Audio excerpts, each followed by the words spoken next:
Snoop Dogg sat in his sprawling home studio, scrolling through yet another viral video of police misconduct. This time, it was footage of a black man being harassed for sitting in a park. Something so ordinary it should never have drawn attention, let alone suspicion. The frustration in Snoop's chest felt like a rising tide. He had seen too many of these stories, heard too many cries for justice, and witnessed too little change. As someone with a platform larger than most, he felt an overwhelming sense of responsibility. But how could he make a real difference? He leaned back in his chair, lost in thought. Then it hit him. What if he could show the world what discrimination looked like firsthand? What if he stepped out of his glamorous life, shed his celebrity skin, and faced the harsh realities so many others endured daily? The idea was audacious, maybe even dangerous, but it was powerful. If anyone could spark change by starting a conversation, it was Snoop Dogg. He called his team together for an impromptu meeting. They gathered in his living room, a mix of trusted friends, advisors, and professionals. Snoop outlined his plan. He would disguise himself as a homeless person, someone invisible to society, and test how people, especially the police, treated him based solely on his appearance. The room fell silent. "You serious, man?" one of his team members finally asked, a mix of concern and disbelief in his voice. "You're Snoop Dogg. You think they won't recognize you?" "Not if I do it right," Snoop replied with conviction. "This ain't about me being famous. It's about what they see when they look at someone who ain't got nothing." There was hesitation in the room. They all knew the risks involved. Snoop could face humiliation, aggression, or worse. But as he spoke about his frustration with systemic racism and the mistreatment of the vulnerable, his passion was contagious. Slowly, nods of agreement replaced doubtful glances. One of his advisors leaned forward. "If we're going to do this, we have to do it right. The disguise has to be flawless. No one can suspect it's you." Snoop grinned. "Then let's make it flawless." The meeting ended with a mix of apprehension and determination. The team began making calls to makeup artists and planning the logistics. They would choose locations carefully, places where incidents of discrimination had been reported, and ensure Snoop was never too far from their watchful eyes. As the night wore on, Snoop sat alone, thinking about the stories that had brought him to this point. He thought of the people whose lives had been upended by bias and prejudice, who didn't have the platform or resources to fight back. This wasn't just an experiment for him. It was a mission to expose the truth. For the first time in a long while, he felt a renewed sense of purpose. Snoop Dogg wasn't just going to talk about change. He was about to step into the shoes of the forgotten and demand it. The energy in Snoop Dogg's home shifted dramatically as the project gained momentum. What had started as a spark of frustration was now taking the shape of a full-blown operation. His living room transformed into a makeshift command center, with maps pinned to walls and laptops open to news articles highlighting areas where racial profiling and police misconduct had made headlines. Snoop's team was in full swing, coordinating every detail to ensure the experiment was as impactful and safe as possible. The first step was his transformation.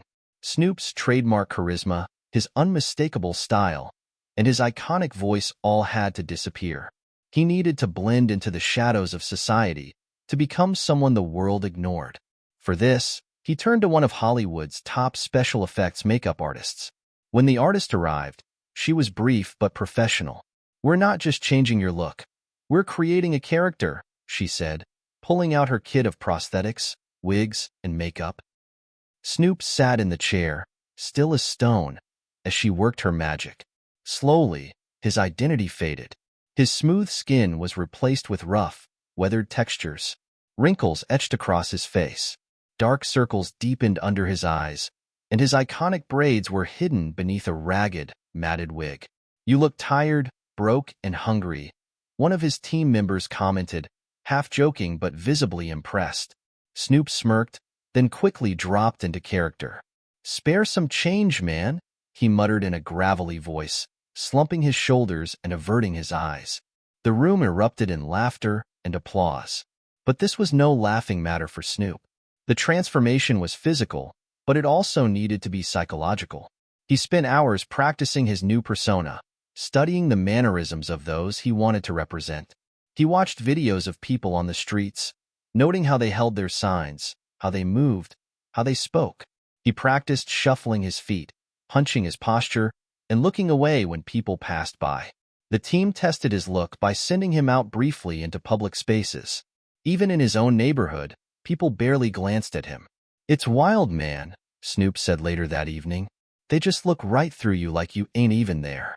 Meanwhile, the logistics team was finalizing the locations. They pored over reports of racial profiling and police misconduct, identifying areas where their experiment would have the most impact. These places weren't just random. They represented communities divided by race and class, where tensions ran high. The team chose busy street corners, affluent neighborhoods, and public spaces that would provide a range of encounters. Every detail was scrutinized. Hidden cameras were installed in key locations, ensuring they could capture interactions without drawing attention. A safety protocol was put in place, with team members stationed nearby to intervene if anything went wrong. As the preparations came together, Snoop couldn't help but feel a mix of excitement and anxiety. He was stepping into a role unlike anything he'd ever done before. This wasn't about music or fame. It was about exposing an uncomfortable truth. On the eve of the experiment, Snoop stood in front of a mirror, staring at his reflection. The man looking back at him wasn't Snoop Dogg. It was a stranger, tired, downtrodden, and invisible to the world. He whispered to himself, "Let's see what they see." The next morning, with everything in place, Snoop and his team headed to the first location. The plan was no longer just an idea. It was now a reality waiting to unfold. The morning was brisk as Snoop Dogg, cloaked in his unrecognizable disguise, shuffled toward a busy street corner. He carried a small, worn cardboard sign with the simple words, "Need help? God bless."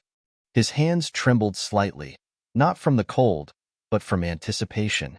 For the first time in decades, he wasn't a global superstar. He wasn't Snoop Dogg. He was just another homeless man on the streets, invisible to the world. As the day began, people bustled past him. Businessmen in tailored suits avoided eye contact, clutching their phones and briefcases as if proximity to him might taint them. Parents guided their children away with subtle, protective gestures. A jogger barely broke stride, muttering under his breath, "Get a job?" Snoop nodded to himself, absorbing it all. This was the reality for so many, a daily grind of being overlooked and dismissed. Hours passed, and the sun climbed higher. Snoop's back ached from standing still, but he remained committed.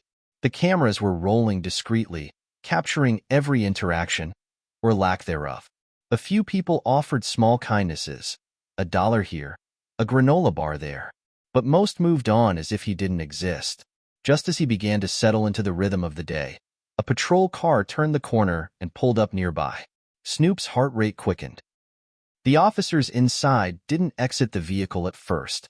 They sat, observing. He could feel their eyes on him, a silent judgment radiating through the glass. After a few minutes, the passenger door swung open, and a young officer stepped out. He was tall, clean-cut, and walked with an air of authority. "Hey, you," the officer called out, his voice sharp. Snoop lifted his head slowly, trying to maintain the downtrodden demeanor he'd practiced. "Yes, sir," he replied, his voice hoarse and subdued. "What are you doing here?" the officer demanded, his eyes scanning Snoop from head to toe. Just trying to get some help," Snoop murmured, gesturing weakly to his sign. The officer's partner stepped out of the car then, a more senior-looking man with a hardened expression. He approached slowly, sizing Snoop up. "You can't just stand here and beg, you know. This isn't some free-for-all," he said, his tone dripping with condescension. "I'm not causing any trouble," Snoop said, his voice cracking slightly. "I was just wondering if you could tell me how to get to the nearest shelter?" The question seemed to shift the air between them. The younger officer furrowed his brow, while the older one's demeanor hardened further. "Directions? You're on a street corner asking for money, and now you want directions," he scoffed. "I'm just trying to find a place to rest," Snoop replied, lowering his gaze. The older officer stepped closer, his tone suddenly sharp. "You got ID?" Snoop hesitated, knowing this could escalate quickly. "No, sir. I don't have anything," he said softly. The younger officer shifted uncomfortably, glancing at his partner. Maybe we should just give him the directions and move on, he suggested. But the older officer wasn't budging. Or maybe we run his name through the system, he said, pulling out a notepad. What's your name? Snoop felt the weight of the moment pressing down on him. He had prepared for this, but it didn't make the experience any less dehumanizing. James, he said, picking the first name that came to mind. James what? The officer pressed. Just James, Snoop replied. The older cop sighed in frustration. Look, James, I'm not in the mood for games. If you don't have ID and you're loitering here, I can take you downtown. At that moment, the younger officer stepped in, his voice softer. Let's not overdo it. It's just a guy asking for directions. Let's give him what he needs and go. The tension between the two officers was palpable. Finally, the older one relented, grumbling under his breath as he stepped back. The younger officer quickly gave Snoop directions to the nearest shelter, his voice laced with something almost like regret. Thanks, Snoop mumbled, clutching his sign tighter as the officers returned to their car. As the patrol car drove away, Snoop stood frozen for a moment, letting the interaction sink in. The indifference, the suspicion, the imbalance of power. It was everything he had expected and more. But within it, he also saw a glimmer of humanity in the younger officer's hesitation. The cameras had captured it all, and Snoop knew this was just the beginning. This one encounter was a small window into a much larger problem, and he was determined to keep shining a light on it. The sun had begun its slow descent, casting long shadows over the streets as Snoop shuffled his way to another corner of town. This neighborhood felt different, quieter, yet tinged with an air of unease. Snoop adjusted his tattered jacket and repositioned his sign, blending into the surroundings. He took his spot near a small convenience store, leaning against a lamppost. The foot traffic was sparse, mostly locals making their way home. As the minutes ticked by, Snoop's mind wandered back to the encounter with the officers earlier. Their dismissive tones, the palpable suspicion, and the fleeting moment of humanity from the younger cop replayed in his head. Lost in thought, he almost didn't notice the young man approaching him. The guy was in his mid-20s, wearing a hoodie and jeans, his sharp eyes scanning Snoop with a mixture of curiosity and familiarity. He stopped a few feet away, leaning casually against a bike rack. Yo, the young man said, his voice low but friendly. You ain't fooling me, man.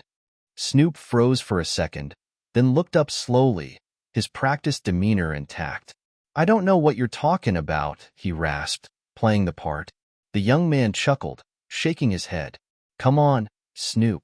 I grew up on your music. You think I wouldn't recognize you just 'cause you got some dirt on your face and a bad wig? Snoop's eyes widened slightly. His instinct was to deny it, but the man's grin was disarming. Still, he hesitated, wary of blowing his cover. Relax, the guy continued, glancing around to ensure no one else was paying attention. Your secret's safe with me. But what are you doing out here looking like that? This ain't exactly Hollywood. Realizing the jig was up, Snoop leaned in closer, his voice low. I'm working on something. Trying to see how folks get treated out here, especially by the boys in blue. The young man's smile faded, replaced by a look of understanding and pain. Yeah, well, you picked the right spot for it, he said, crossing his arms. Cops around here? They don't play fair. Especially if you look like me. Snoop straightened, his curiosity piqued. What you mean? The young man hesitated for a moment, then sighed. Name's Malik, he said, extending a hand. Couple months ago, I got stopped right down the street. Wasn't doing nothing. Just walking, home from work. Next thing I know, they got me on the ground, saying I fit the description. Snoop nodded, listening intently as Malik continued. Man, they kept me there for an hour. Folks driving by, staring like I was some kind of criminal. It didn't matter that I had my work badge on. Didn't matter that I kept telling them I wasn't who they were looking for. They didn't care. They just needed someone to blame. Malik's jaw tightened, his hands clenching into fists. And you know the worst part? Same cops still roll through here like it's their playground. Harassing people, acting like they own the place. Snoop felt a pang in his chest. Malik's story was all too familiar, a reflection of the systemic injustices he was trying to expose.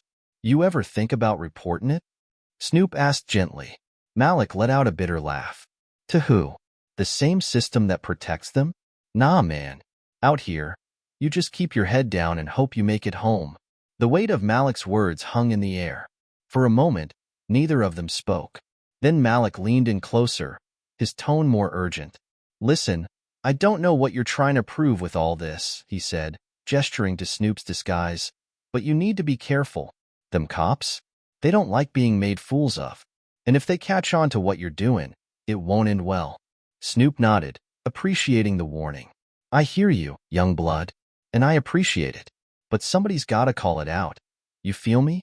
Too many folks like you going through this, and the world don't even know. Malik's expression softened, a flicker of respect in his eyes.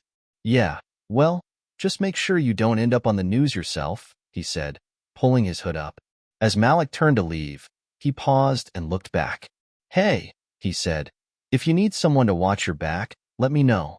I've seen enough to know this fight ain't gonna be easy. Snoop watched as Malik disappeared into the evening shadows, his heart heavy but resolved. This wasn't just an experiment anymore. It was personal. Malik's story, and countless others like it, deserved to be told. He gripped his sign tightly and glanced at the hidden cameras around him. The fight for justice was just getting started. The next morning, Snoop Dogg sat in the back of the cruise van as they prepared for the day ahead. Malik's words echoed in his mind, fueling his determination. Today, they were heading to a neighborhood that starkly contrasted with the previous areas, an affluent, predominantly white suburb where manicured lawns and luxury cars were the norm. His team had scouted the location carefully, identifying a quiet cul-de-sac near a busy park entrance. Snoop's disguise was retouched to perfection, ensuring not a single detail betrayed his true identity. With a deep breath, he stepped out of the van, clutching his weathered sign that read, "Hungry and homeless. Anything helps." The contrast was immediate. The clean sidewalks, freshly painted fences, and spotless storefronts exuded privilege and security.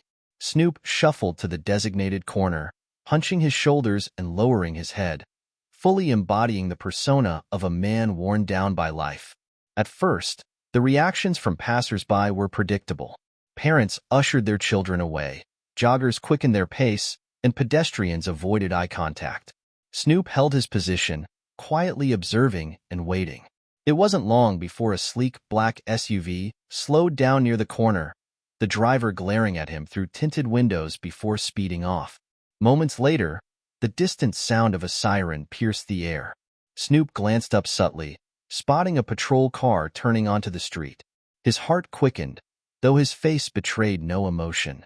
This was exactly what he had anticipated and feared. The patrol car came to a sharp stop a few feet away. Two officers stepped out, their uniforms crisp and their expressions stern.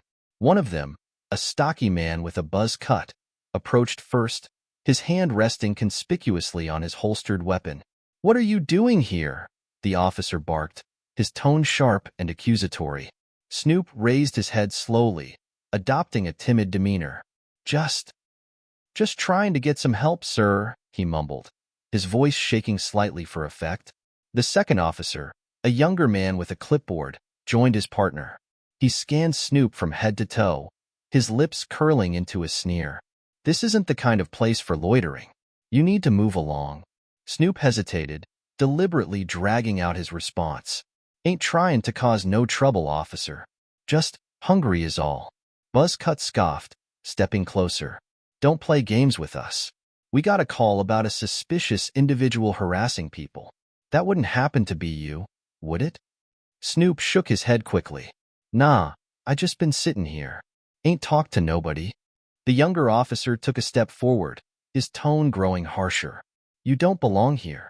People in this neighborhood don't want guys like you hanging around. Now, pack up your stuff and get out of here before we make you leave." The veiled threat hung heavy in the air. Snoop glanced at the hidden cameras his team had placed earlier, ensuring they captured every moment. The officer's treatment of him was worlds apart from the indifference shown in the poorer areas. Here, his mere presence was deemed a threat, worthy of immediate police intervention. I'm just trying to figure out where to go, Snoop replied cautiously, keeping his voice low. Ain't got nowhere else to be right now. Buzzcut leaned in closer, his tone dripping with condescension. Well, you can be anywhere but here. Understand? Snoop nodded slowly, his shoulders slumping further. He didn't want to push too hard, at least not yet. The experiment wasn't just about confrontation. It was about exposing the stark disparities in how people were treated based on assumptions and appearances. As the officers stepped back to their patrol car, Buzzcut muttered something to his partner, loud enough for Snoop to hear. These people don't know when they're not wanted. The words stung, not just because of their blatant prejudice, but because they represented a mindset that countless others like Malik endured daily. As the patrol car drove off, Snoop remained in his spot for a few minutes, letting the moment sink in. The interaction had been tense, humiliating, and eye-opening. The neighborhood's veneer of perfection was a facade that hid deep-seated biases and an unspoken code of exclusion. When his team arrived to pick him up, Snoop climbed into the van without a word. As they reviewed the footage together, the contrast between this encounter and the previous ones was undeniable. The indifference in the poorer neighborhoods was rooted in apathy, but here, the hostility stemmed from fear and judgment. This, Snoop finally said, his voice heavy with emotion, is why we doing this, so people can see what's really going on. His team nodded, the gravity of the day's events clear in their expressions. The experiment was far from over, but Snoop knew they were on the right track. Each interaction, each story, was another piece of a puzzle that, when complete, would expose the systemic injustices woven into the fabric of society. The following morning, Snoop found himself sitting on a cold, cracked bench in a dimly lit underpass. The air was damp, carrying the faint smell of gasoline and mildew, and the distant sound of traffic created a steady hum. His team had chosen this spot carefully. It was a place where the overlooked gathered, a meeting point for those who had nowhere else to go. Snoop adjusted his worn beanie, pulling it low over his forehead as he hunched over, clutching a battered coffee cup.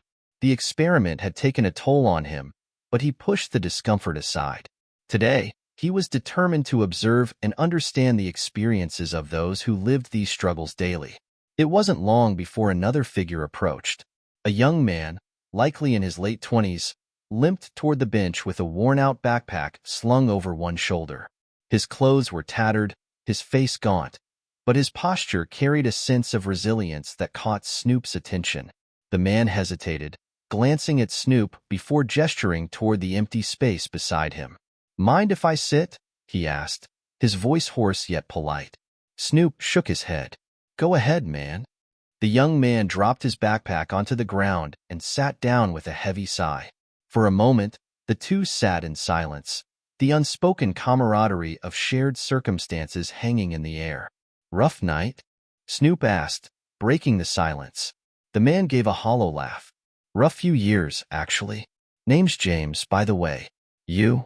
Snoop hesitated, momentarily caught off guard. Folks just call me Joe," he replied, improvising on the spot. James nodded and leaned back, his eyes fixed on the horizon.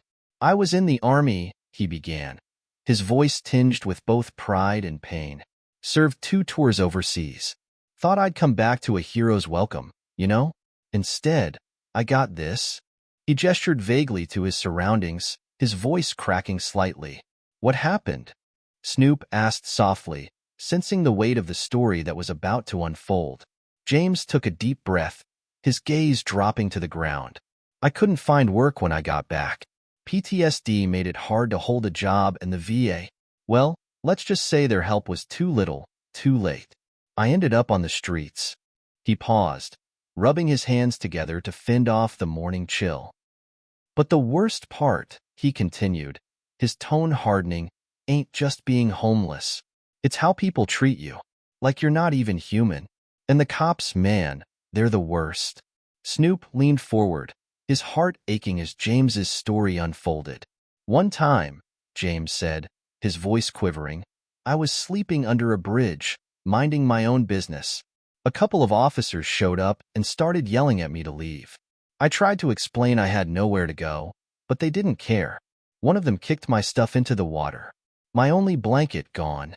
He clenched his fists, the memory clearly still raw. And you know the crazy part? I still had my army ID on me.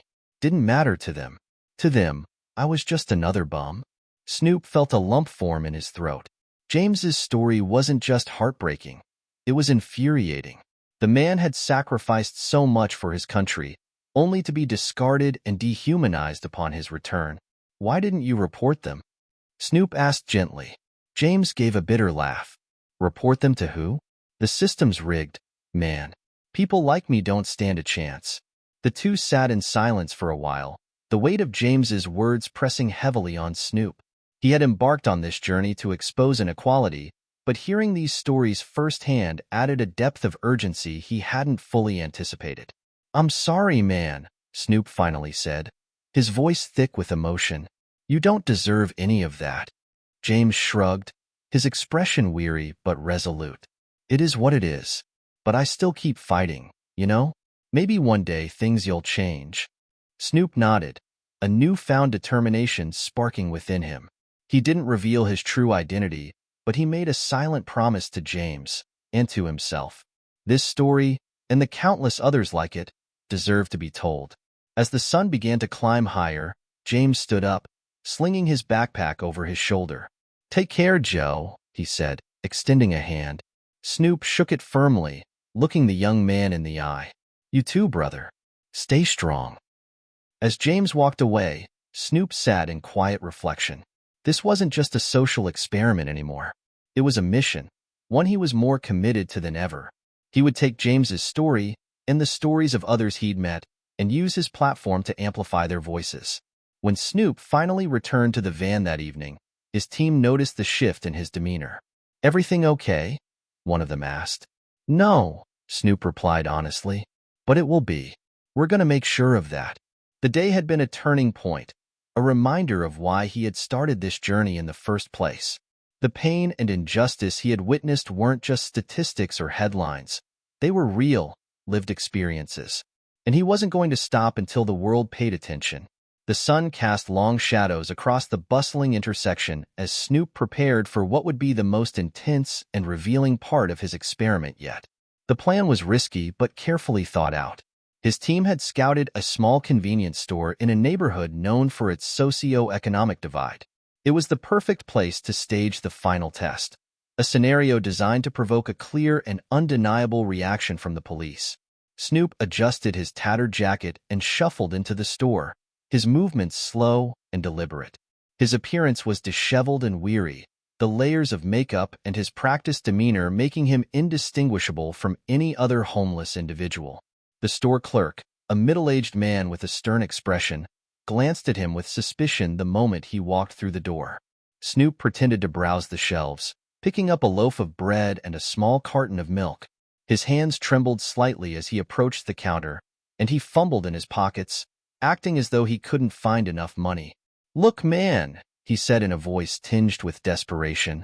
I just need something to eat. I can pay you back tomorrow, I swear. The clerk's eyes narrowed.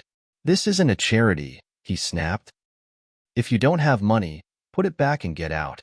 Snoop hesitated, putting on an act of internal conflict. Then, clutching the items tightly, he turned and walked toward the door. Hey, the clerk shouted, stepping out from behind the counter.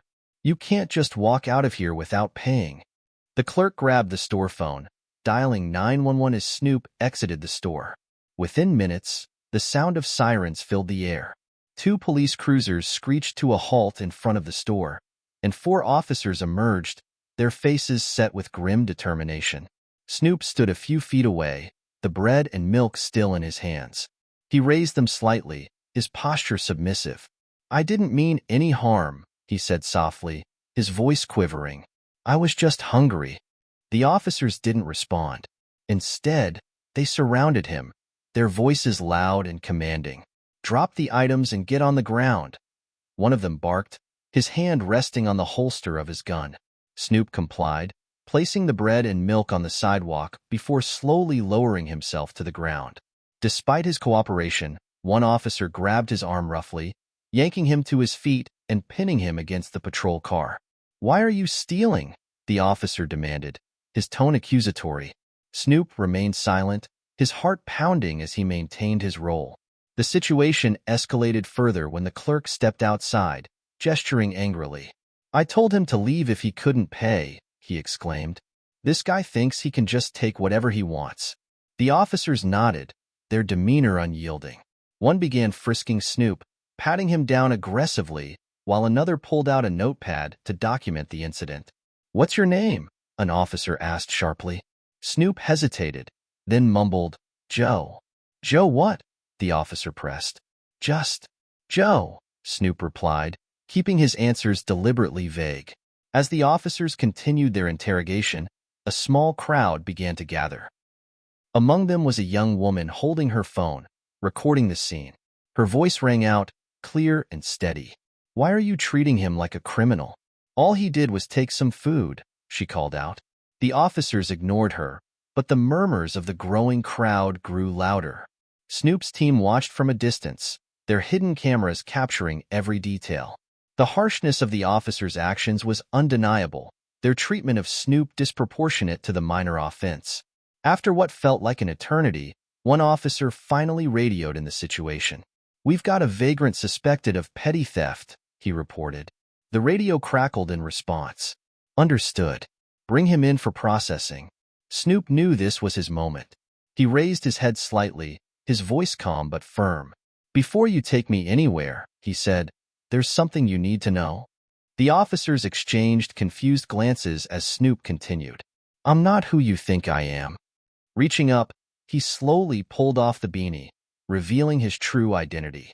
The makeup had begun to smudge from the rough handling, but the unmistakable face of Snoop Dogg emerged. The crowd gasped, and the officers froze, their expressions shifting from anger to shock. "You've been part of an experiment," Snoop said evenly. "I'm here to see how people like me are treated based on appearances. And you've just shown the world exactly what's wrong with this system." The officers stepped back, their faces pale as realization dawned. The young woman with the phone began cheering, her voice cutting through the tension. "That's Snoop Dogg," she exclaimed. "He's exposing y'all." Snoop's team approached, cameras rolling, as the officers scrambled to regain composure. The crowd's energy shifted, their murmurs turning into chants of support. In that moment, Snoop knew he had achieved what he'd set out to do. The blatant bias and disproportionate response were now documented for the world to see. This final test wasn't just a statement. It was a call to action, a demand for change that could no longer be ignored. As the crowd gathered around, buzzing with excitement and disbelief, Snoop stood tall, his arms raised slightly, as if to emphasize the dramatic turn of events. The officers, their expressions frozen in a mix of confusion and tension, stood just a few feet away, their rigid postures betraying the uncertainty coursing through them. The crowd's murmurs grew louder, and the young woman with the phone continued to document every moment. For a brief moment, there was silence. The weight of the revelation hung in the air, thick with tension. The officers, caught off guard, exchanged glances, but their initial shock quickly gave way to defensiveness. They could feel the eyes of the crowd upon them, scrutinizing their every move. Snoop's team, who had been observing from a distance, now moved in. Several members stepped forward, each with hidden cameras running, capturing every detail of the exchange. The contrast between Snoop's demeanor and the officers' anxious responses couldn't have been starker. One of Snoop's team members, a tall, calm individual, took the lead. "We're filming this for a social experiment," he said, his voice steady but firm. "Snoop Dogg has been here today to show exactly how people are treated based on their appearance, and more importantly, how the system responds to certain individuals simply because of the way they look." The officers, still processing what had just unfolded, seemed to tighten their grips on their uniforms as if trying to regain some semblance of control. One of them, a middle-aged officer with a deep scowl, stepped forward, clearly embarrassed but unwilling to admit fault. "Look, this is not what it seems," he stammered, attempting to explain himself. "We were just doing our job. We don't know what kind of trouble this man could be causing." Snoop, his voice calm but with an undeniable firmness, responded, "But that's exactly the point. You treated me differently because of how I look, not because of what I did. You saw a homeless man, and without a second thought, you assumed the worst." The officer's face flushed red, his discomfort evident. "We deal with situations like this all the time," he muttered, his tone defensive. "We didn't know who you were, and we were just following protocol." Snoop nodded slowly. "And that's the problem. You're following protocol, but you're not looking at the person. You're making judgments based on nothing but assumptions." The tension in the air was palpable. The officers now found themselves cornered, their authority undermined by the very reality they had worked so hard to maintain. The hidden cameras documented the entire exchange, and Snoop's team was capturing the most important part of the experiment, the officers' reactions. Another officer, a younger man with nervous eyes, spoke up, trying to salvage the situation. "Look, we didn't know who he was. We were just making sure everything was under control." "Under control?" Snoop repeated, a note of incredulity in his voice. "This isn't about control. This is about perception. You saw a black man on the street, a homeless man, and your first instinct was to treat him like a criminal. That's what needs to change." The crowd, now fully aware of who Snoop was, began to chant his name. "Snoop, Snoop, Snoop." The energy shifted from one of suspicion to one of support, as more people pulled out their phones to record and share the moment. The officers, still reeling from the situation, started to back off. The embarrassment was clear on their faces, but they couldn't undo what had already happened. One officer, the one who had been most vocal, shook his head and muttered something under his breath. "We don't need this kind of attention."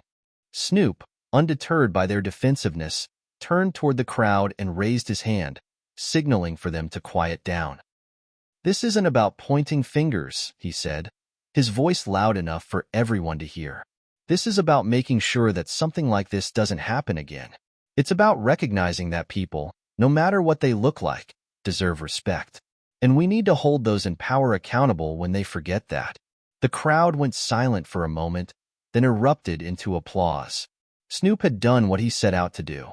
The officers, no longer in control of the situation, now stood in the middle of the street, visibly humbled. The contrast was stark. One man, who had spent hours pretending to be something he wasn't, had shown the world just how deeply ingrained racial bias could be. And the officers, with all their authority, had become part of the story, caught in their own missteps. As the scene began to dissolve, with people dispersing to share what they had witnessed, Snoop turned to his team. "This is just the beginning," he said. "Now we take this message to the world. We need to keep pushing, keep making noise, and keep fighting for change." The team nodded, their cameras still rolling, as the sound of applause slowly faded into the distance. Snoop had just proven, in the most unexpected way, that appearances can be deceiving, and that the real battle lies in how we choose to see one another. As soon as the footage hit social media, it spread like wildfire. Within hours, millions of people had watched the shocking scene unfold. Snoop Dogg, disguised as a homeless man, exposed the racial bias deeply embedded within the system.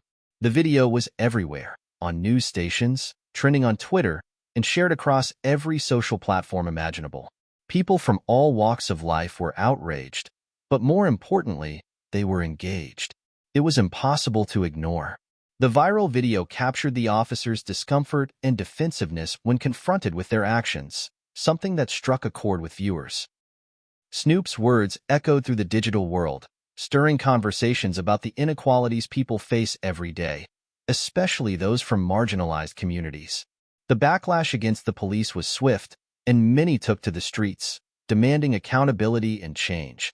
The footage was undeniable, proof that racism wasn't just something people spoke about, but something that needed to be addressed urgently. Within the first 24 hours, the hashtag #SeeMeForWhoIam trended globally. People shared their own stories of discrimination, often recounting personal encounters with law enforcement that mirrored Snoop's experience. Many expressed that they had been judged and mistreated simply because of their appearance, just as Snoop had been. They shared their pain, their frustration, and their hope that something would change. Snoop, now a central figure in this national conversation, used his platform to elevate voices that had long been ignored.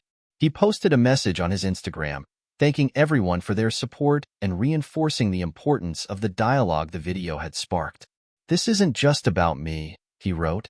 "This is about all the people who've been mistreated, ignored, or dismissed. It's time we start listening to their stories and working toward change." His post was met with thousands of supportive comments, but Snoop was quick to shift the focus away from himself and toward those who had lived through the experiences of racism and police bias firsthand. "I'm using my platform to make sure we have the conversations that matter," he said in a follow-up video. "We need to listen to the voices of those who have been silenced for too long, and we need to hold those in power accountable for their actions." As the days passed, the conversation grew. Snoop didn't just stop at raising awareness. He took action. He organized a national virtual dialogue, inviting activists, victims of police misconduct, scholars, and legal experts to join him in discussing the realities of systemic racism and what could be done to fix it. The dialogue quickly gained traction, drawing attention from politicians, law enforcement leaders, and everyday citizens. The virtual event was broadcast across multiple platforms, and the turnout was overwhelming. The discussion was powerful, raw, and emotional. Stories of racial profiling, wrongful arrests, and police brutality dominated the conversation. But as the participants shared their painful truths, there was also a sense of unity, of people coming together with a shared purpose: change. During the event, Snoop made it clear that he wasn't merely a figurehead. He wanted to be a catalyst for real reform. "This isn't a one-time thing," he said, his voice steady but filled with urgency. "We need to change the way we view law enforcement, and we need to make sure that the people who are supposed to protect us are held accountable when they fail." The virtual dialogue led to the formation of a coalition of activists and lawmakers who pledged to work together on a comprehensive reform plan. The coalition outlined key issues such as defunding police departments, reallocating resources to community-based services, and implementing more rigorous training on racial bias for law enforcement officers. Snoop continued to use his influence to push for tangible changes, partnering with organizations that were already working on the ground to fight for justice. He also spoke at rallies and protests, lending his voice to the cause, further fueling the national movement for police reform. But beyond the headlines, something deeper was happening. People, particularly those from communities of color, felt seen. They felt heard in a way that had never happened before. Snoop's experiment had illuminated the harsh truths about how deeply embedded racial bias was in everyday interactions with law enforcement, and now there was a national conversation about the need for accountability. The video and the conversations it sparked weren't just about one instance of police misconduct. They were about a broader systemic issue that needed to be addressed. And Snoop, with his platform and influence, had ignited the spark that would light the way for a movement that had been long overdue. In the weeks that followed, Snoop's message of reform began to resonate not just with his fans, but with people from every corner of the country. The outrage over the video had turned into action, with activists pushing for reforms at local, state, and federal levels. For Snoop, this was just the beginning. He had shown the world how deep the problem ran, and now it was time to change the system from the ground up. The public response was overwhelming. While many people were shocked, others were relieved to see that their voices were finally being heard. The pain, the frustration, and the fear that had simmered beneath the surface for years were now on full display, demanding change. And through it all, Snoop remained steadfast, using his platform not just for entertainment, but to make a real, lasting impact on the world. This viral video, born from one man's experiment to uncover the harsh realities of racial bias, had changed the conversation forever. The path toward reform would be long, but thanks to Snoop Dogg's bravery and commitment, the conversation had begun. The aftermath of Snoop Dogg's viral experiment was nothing short of revolutionary. What had started as a social experiment, one that was designed to expose the racial biases deeply embedded in law enforcement, had now blossomed into a nationwide movement for change.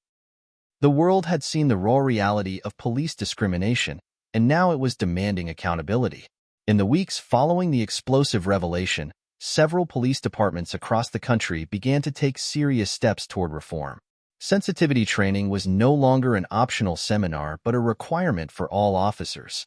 The focus shifted from merely addressing misconduct on an individual level to acknowledging and dismantling the systemic biases that had plagued law enforcement for years.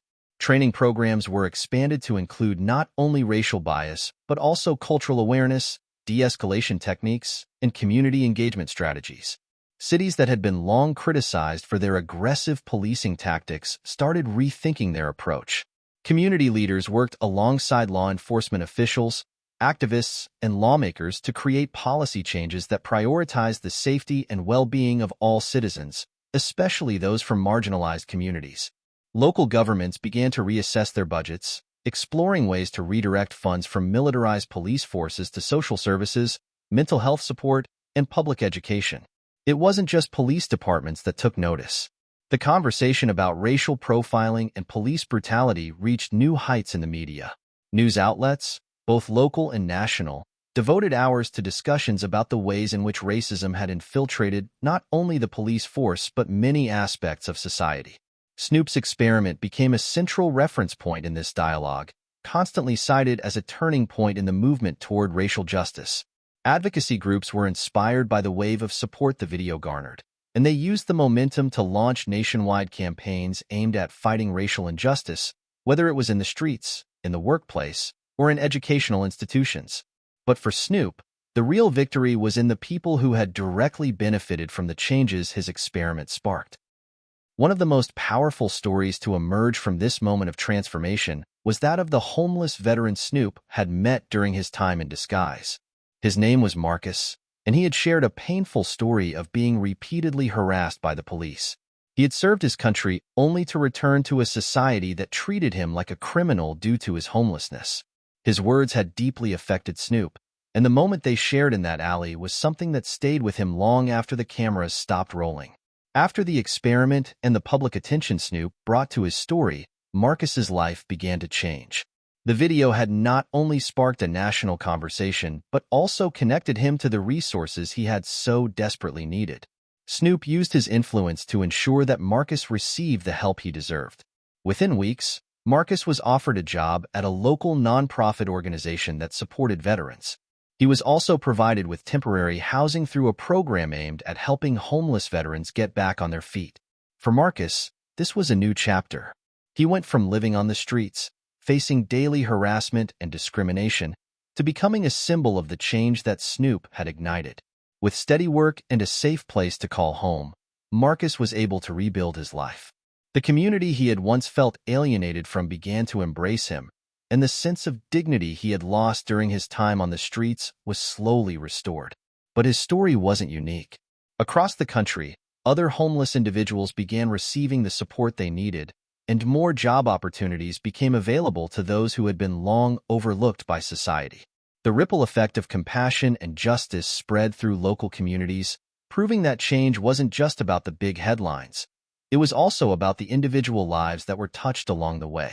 The larger movement for racial justice continued to grow.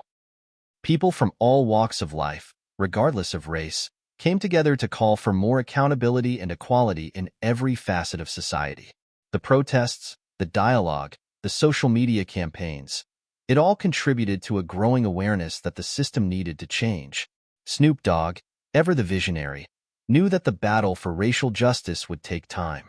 He wasn't under any illusion that a single video or social experiment could instantly erase the deeply rooted inequalities that existed. But he also knew that this moment could be a turning point. The most important thing, he realized, was that the conversation had shifted. It was no longer a whisper on the streets or a topic discussed in private. It was now a public, national issue, one that people were actively working to solve. At the end of the day, Snoop's experiment wasn't just about exposing the flaws in the system. It was about inspiring people to take action. It was about showing that change could come from unexpected places, even from an icon like him who had chosen to use his platform for something greater than music or fame. His role in the movement was far from over. He continued to be an outspoken advocate for the homeless, for racial justice, and for the voiceless. The success of his experiment was a testament to the power of visibility, the importance of human connection, and the need for collective action. Through one man's decision to go undercover, countless others were able to see the raw truth about racial injustice and the conversation would continue long after the cameras were turned off. As Marcus moved into his new home and began his new job, he looked back on everything that had happened. He knew that his life had changed for the better, but he also understood that this was just the beginning. His story wasn't just his own. It was a part of a larger movement, a movement that had the potential to change the way the country viewed race, police, and justice. And in his heart, he carried the hope that one day, no one would have to go through what he did to be seen as a human being worthy of dignity and respect.